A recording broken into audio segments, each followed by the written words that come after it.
Bonjour à toutes et à tous. Aujourd'hui, je vais vous parler de culpabilité parce que ça concerne à peu près 100% des parents.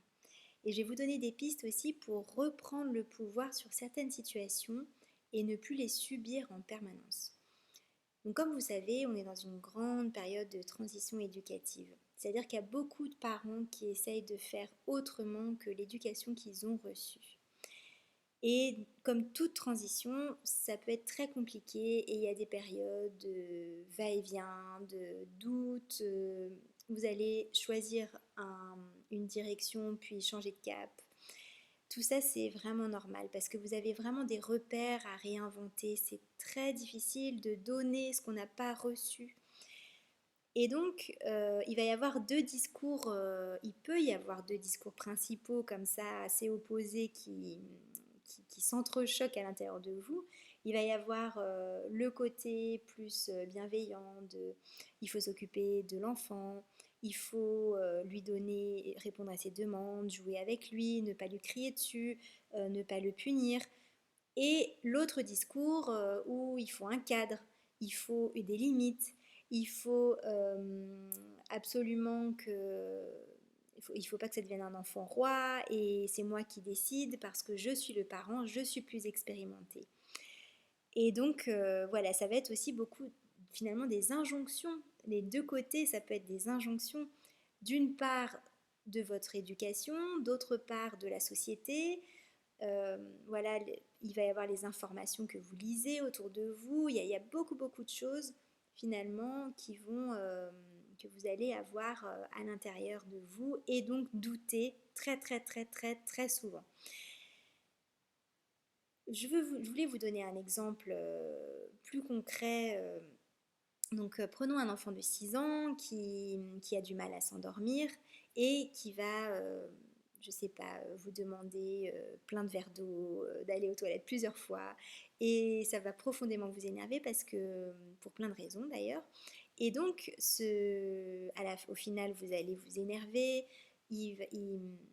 parce qu'il est très tard, vous êtes inquiet et donc vous le menacez de le punir et de ne pas avoir de dessin animé le lendemain.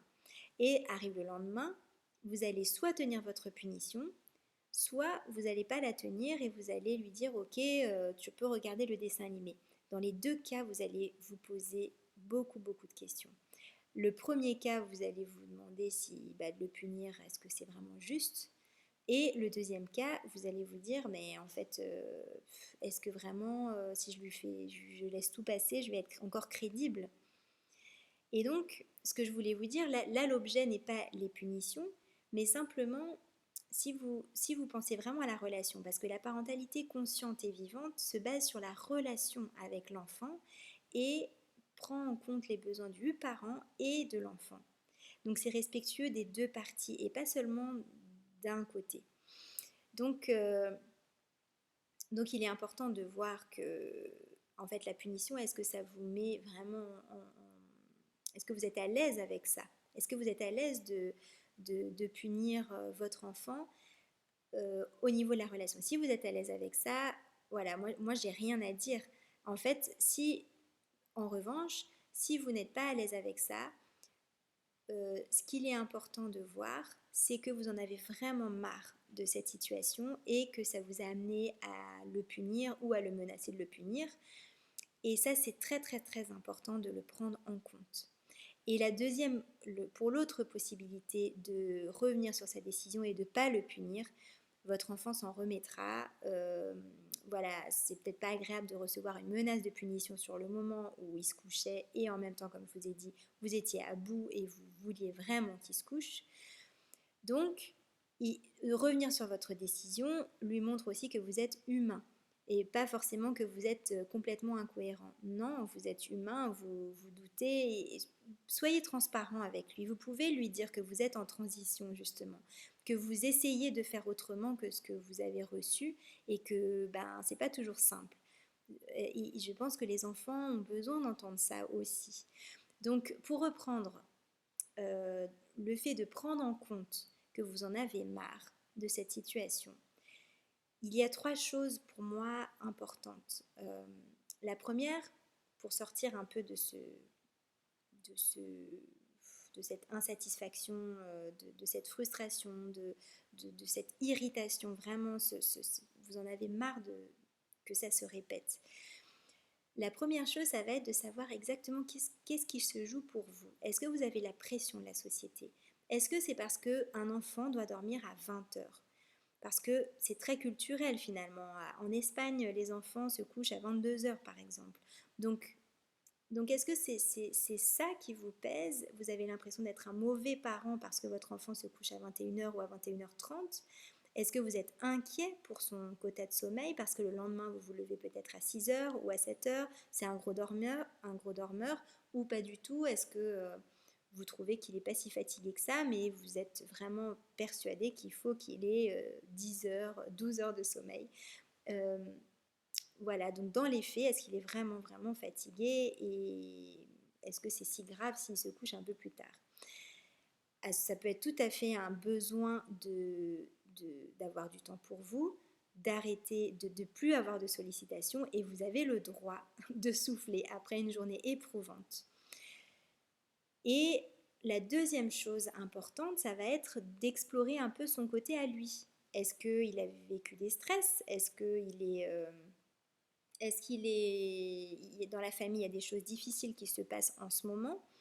Et éventuellement, est-ce qu'il a passé suffisamment de temps avec vous? Il a peut-être juste envie d'être plus avec vous parce qu'il ne vous a pas vu assez aujourd'hui. Donc, euh, donc ça va être important vraiment de voir et d'accumuler éventuellement aussi des informations, des lectures sur, je sais pas, les émotions, les choses qui peut traverser si, euh, s'il y a voilà, des larmes, je sais pas, de la colère, euh, et qu'il y a un nœud en fait au niveau de cette situation, des angoisses peut-être de sa part. Donc ça va être les deux choses très importantes d'explorer, de mettre votre casquette d'explorateur vraiment, et pour vous et pour lui. Ensuite, la troisième chose, ça va être je pense que ce qui peut aider pour débloquer une situation, ça va être d'essayer de trouver, vraiment de prendre un temps, de se poser pour trouver une solution qui vous convienne à tous les deux. Soit, si c'est vraiment pas possible, de faire un choix plus éclairé, plus conscient en fait, où vous allez sortir de cette culpabilité, vous allez plus assumer en quelque sorte. Soit de vous mettre entre parenthèses momentanément parce que votre enfant a beaucoup besoin de vous, parce qu'il vit quelque chose de très difficile et c'est ok, ça va pas être indéfiniment comme ça, c'est juste une période. Donc vous avez le droit aussi de lui donner beaucoup d'attention, ça ne veut pas dire que vous êtes euh, je sais pas, que vous avez du mal à couper le cordon ou quoi que ce soit. Voilà, si vous avez cet élan-là, que vous êtes OK et que vous n'êtes pas encore plus exténué que vous ne l'êtes et que ça vous convient, et ben faites-le pendant un temps si vous pensez que votre enfant a besoin. Mais ça peut être aussi l'autre aspect, que vous avez vraiment besoin de ce temps-là, le soir, que vous avez vraiment besoin qu'il se couche à telle heure parce que vous ne voulez plus de sollicitations. Et évidemment, vous avez le droit aussi.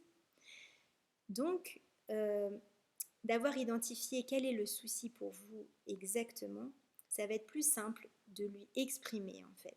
Donc vous allez déjà d'abord lui exprimer que vous vous sentez comme ça, comme ça, comme ça, et que vous souhaitez trouver une solution, ou que euh, vous avez vraiment envie qu'il se couche à telle heure parce que à ce moment-là, vous êtes vraiment fatigué et voilà. Donc parfois, en fait, on peut un peu être bloqué sur des principes, sur une éducation, des choses qu'on a entendues, qu'il faudrait faire. Voilà, alors qu'en fait, il y a 1000 possibilités pour trouver une solution vraiment qui vous convienne. Votre enfant, si jamais vous êtes très très très fatigué, que vous n'arrivez même pas à trouver un compromis en fait avec lui, il va comprendre. Simplement, il lui faudra peut-être plus de temps. Ça ne va pas être du jour au lendemain. Il va s'habituer à cette nouvelle règle, mais il lui faudra vraiment du temps. Et Et vous pouvez aussi simplement valider avec lui, reformuler que vous avez bien compris que lui, il souhaiterait autre chose, que lui, visiblement, il aurait peut-être envie d'avoir plus de temps avec lui. Mettre des mots dessus, parfois juste voir, ils ont vraiment besoin de ça, les enfants, d'être vus et reconnus dans ce qu'ils ressentent. Donc parfois juste poser des mots, voilà, toi t'aimerais beaucoup que je sois avec toi le soir et en même temps moi j'ai vraiment besoin de d'être d'être seule pour retrouver de l'énergie par exemple. Et en fait, non seulement de le formuler, mais aussi vous pouvez le mettre à contribution pour trouver une solution. Peut-être qu'est-ce qui te rassurerait le soir, je ne sais pas, de mettre une barricade de doudou, de coussins. Il y a des enfants qui ont vachement besoin d'être enveloppés en fait. Euh, Ça va être peut-être d'allumer la grande lumière, peut-être qu'il arrivera mieux à dormir parce que les veilleuses c'est peut-être pas suffisant. Peut-être une petite musique, une histoire. Euh, Peut-être un petit jeu avec vous, quelque chose qui il a peut-être pas passé assez de temps avec lui et vous avez suffisamment d'énergie pour faire un petit jeu de 5 minutes, 10 minutes avant le coucher. Voilà, ça dépend vraiment de votre énergie et de la raison pour laquelle vous voulez que ce changement se fasse. Et voilà, donc eh bien, je vous souhaite beaucoup de courage pour trouver des solutions qui vous conviennent et pour sortir de cette culpabilité qui qui fait en même temps partie intégrante de toute transition éducative. Voilà. Eh bien, à bientôt et je vous souhaite une bonne journée ou soirée.